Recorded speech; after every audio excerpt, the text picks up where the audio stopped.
How might Trump's big, beautiful bill, with its sharp pivot towards domestic austerity and border militarization, recalibrate America's global leadership and diplomatic leverage? Well, first of all, Haney, welcome to Votorama. It's Votorama, so this is going to be an interesting fight on the Senate floor. Look, what's happening is this is pitting the Donald Trump Republican Party against its values as the traditional Republican Party, and you're starting to see that break out.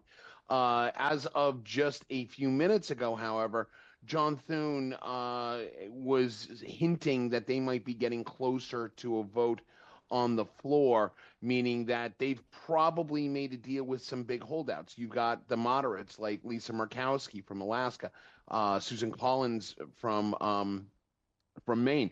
But then the true hit to this, because again, this is putting $2.4 trillion on the national deficit, which sends conservative fiscal hawks like Mike Crapo, like Rand Paul, like Mike Johnson. Those are the types that they're worried about. They can only afford to lose, I believe it's 3 votes right now on this, using the rules that the Senate's using to pass this. And even John Thune, I think, is concerned. Look, they're using special shell games to pass this on the floor. I don't think there's a lot of confidence that this is going to do what everybody thinks it's going to do, and it's going to directly affect the people that elected Donald Trump and his supporters in 2024. Ms. Chapman, amid the fierce legal challenges expected over Medicaid and the work requirements, 11 million projected to lose coverage, how constitutionally defensible are the bill's sweeping social reforms?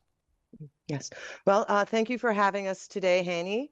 And well, as we can see from the battles on the Senate floor and the concern of the American people, there are many aspects to this bill that are causing alarm. Healthcare in America is one of our third rails. It's an incredibly volatile system that it seems to be continuously on the border of collapse, and that is because our healthcare system is in need of reform. We have just stacked laws upon laws upon laws for decades, trying to lower costs and serve more people, and the ultimate result has been that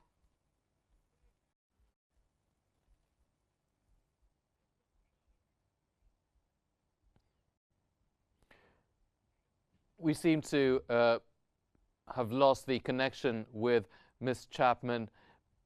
Mr. Russell, let me ask you a question now. Given the bill's emphasis on the isolationist economics and reduce foreign aid, how do you think it will the U.S. credibility, the trust and trade relations with key allies in Europe and Asia? Annie, we're starting to see the result of that right now. I mean, we're starting to see more and more cohesion in the EU and the EC than we've ever seen before, and that's because the foreign policy of the Trump administration has kind of driven it that way. They're going to become more reliant on each other as opposed to kind of being locked arm with the U.S. We're also starting to see a shift in economics. Look, Jerome Powell yesterday was asked about why they're not raising interest rates, and he basically came out and said one word: tariffs. Everybody pointed out that the other central banks are lowering even by a quarter or a half point, but they're lowering their interest rates. When on that, Jerome Powell basically said, look, we're seeing the cost of things like electronics, appliances that are imported from overseas starting to rise, and we're starting to see hints of inflation. They are going to take a wait and see. They may do it if everything kind of settles down and the politics settle down by the end of the year, but this is going to directly affect the nationalistic, isolationist, tariff war administration that Trump is running is going to cost Americans money. It's going to leave us in a bigger financial hole as a government. It's going to put us at bigger financial risk as Americans, there's a lot of problems going around, and nobody in the Trump Republican Party wants to admit that or discuss it. Mhm. We got reconnected to Ms. Chapman, so could the unprecedented use reconciliation to pass such wide-ranging changes set a dangerous precedent by bypassing consensus in future Congresses? Yes. Well, as we see, the Republicans are desperately trying to create workarounds to the Democrat resistance in the Senate.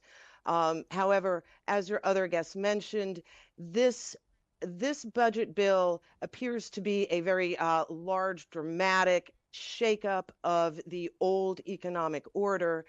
It should be pointed out that the economic path America was on was unsustainable, and this bill is an attempt to cut government spending. Right now, our deficit is $36 trillion. Without this bill, it's expected to reach $50 trillion by 2035. So the current path America is on is unsustainable. We do need dramatic reforms. For example, however, some of these reforms are going to shake up our industries.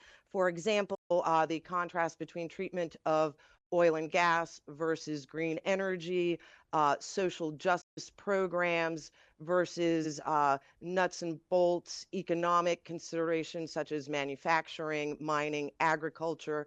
So this bill is actually a reshaping of America's foreign policy. It's an attempt to bring manufacturing back home, to get healthcare costs under control. Healthcare is an enormous political football.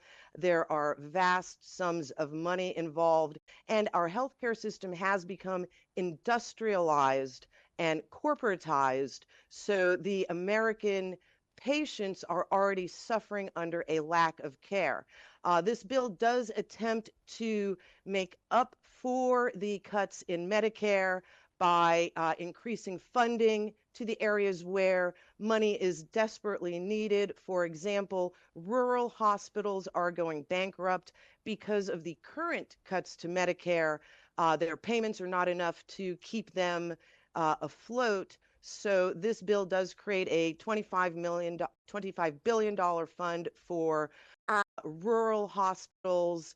This bill tries to bolster our energy production by lowering taxes on energy producers and also by cutting subsidies on trendy green energy projects that ultimately do not deliver any energy to the American people. This bill tries to encourage tech businesses, giving research and development, pro-growth business tax cuts.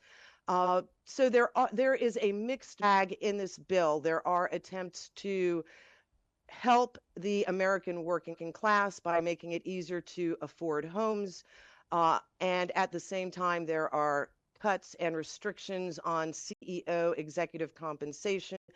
But as your guest mentioned, the big issues are healthcare. The Democrat messaging on this is successful. They are saying that healthcare, basically, Trump is cutting taxes on billionaires in order to take health care away from poor people. This is an effective message that could cost Trump in the midterm elections because the Democrats can capitalize on that image of Republicans as being heartless. However, it's also costing Trump in the short run, as we've seen two senators from North Carolina and Nebraska have announced they are going to vote no on the bill, and then they are not going to run for reelection. So this will hurt Trump and the Republican Party in the midterms, and Trump is having a very difficult time because the Republican Party is very diverse. We have rich Republicans in the cities, poor Republicans that live out in the country. And so this bill is an attempt to help the working class, help industry, agriculture, mining, manufacturing. However, because of the size of this bill, and this is a problem for American legislatures. All of our reform bills, comprehensive bills, big bills have so many internal conflicts built into them that they have a harder time of Yes. passing and more opportunity for deals that wind up going against the goal of the bill.